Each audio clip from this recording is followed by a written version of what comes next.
The letter that we're signing is very comprehensive, and I think both sides are going to be very impressed with the result.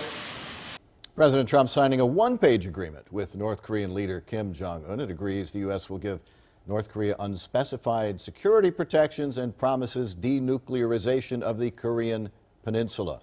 Dr. Jeff Engel, director of the Center for Presidential History at SMU, here to talk about what happened, what may happen next. Would you call a one-page agreement comprehensive?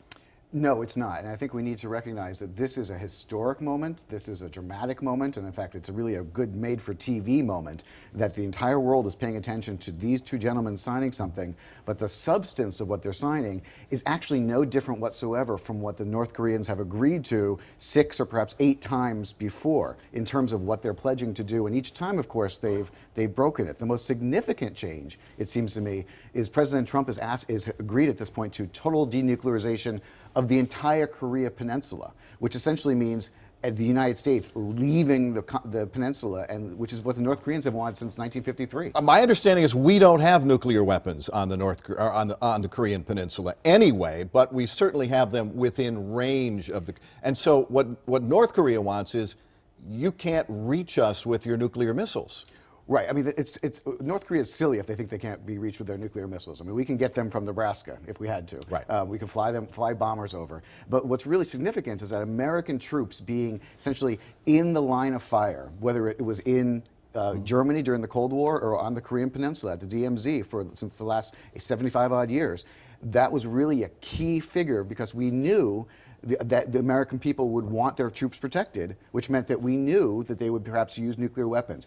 Deterrence is not necessarily about what is actually going on the ground. It's what the other side has to fear. And with our troops there, North Korea always had to fear a nuclear response. What North Korea gets out of this, though, is Kim Jong-un, a murderous, horrible dictator who has a couple of 100,000 people in political prisons, murders his half-brother, murders his uncle, and he's now on the world stage with the leader of the most powerful nation in the world. Yeah, I mean, the truth is, if you like Kim Jong-il, you'll love Saddam Hussein. I mean, basically, same basic diagram of trying to bully the world and be essentially not so much a national leader as much as a national gangster, if you will.